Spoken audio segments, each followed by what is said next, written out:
Cracker Barrel recently rolled out a rebrand that removed its old timer and barrel, replacing it with a minimalist wordmark.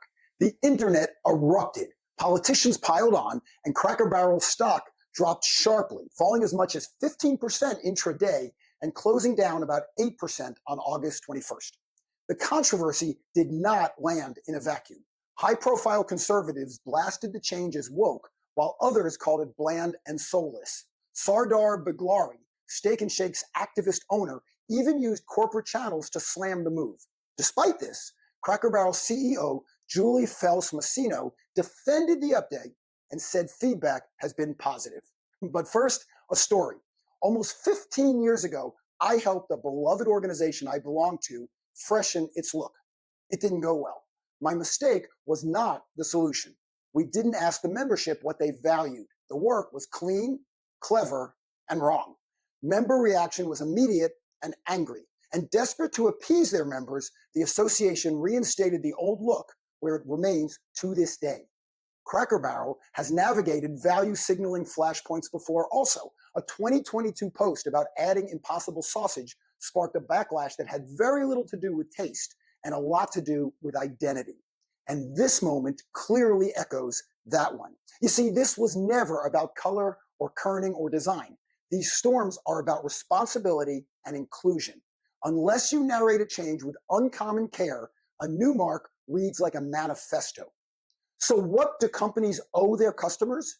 Customers are not design critics. They are stewards of meaning. When you disrupt the symbol that carries meaning, you owe proof of your promise. Study Tropicana. In 2009, a redesign of the tidy carton pleased insiders, but then sales fell almost 20% in 2 months, and the company reversed course. The lesson was not never change. The lesson was pressure test meaning before you change what carries it. What do companies owe their shareholders? Shareholders deserve plans that manage cultural risk. Bud Light is the cautionary tale here. A single influencer moment turned into a drag on U.S. revenue and persistent volume losses with estimates of billions in value impact. Scenario planning and rapid response are not nice to have, they are mandatory. What do companies owe their employees? Frontline employees are the first to face the fallout. Equip teams with simple talking points that connect the update to the original promise. If leadership says the heart and soul remain, show where that shows up in the dining room, the menu, and the retail store. Then arm employees with answers to 2 questions guests will ask. What changed? And why should I believe you kept what I love? What do companies owe the culture? Brands do not control how people attach meaning to symbols, but they do control the cues. Rebrands should include facts that politely debunk viral myths using neutral, third-party citations to keep discourse tethered to reality. Start with high-authority outlets when you reference sell-offs, sentiment, or timelines. What should Cracker Barrel do now? Prove the guest benefit.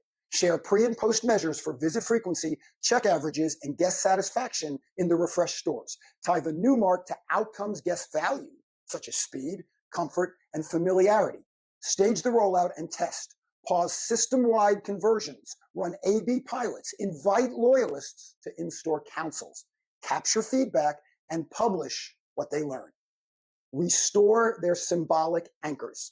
If Uncle Herschel remains part of the brand, show where and how. Let customers help direct what heritage elements endure. Protect their employees.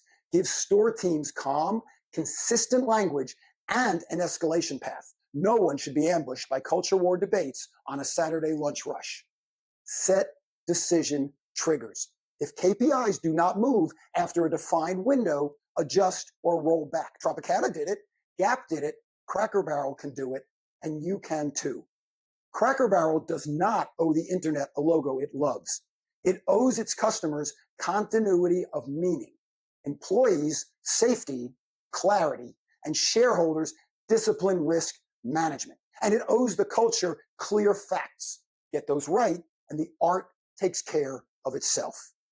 If your audience needs a high-energy, fact-driven keynote on brand responsibility in turbulent times, I speak on messaging strategy and how to keep your promise when the world gets noisy. Let's talk dates and make this happen.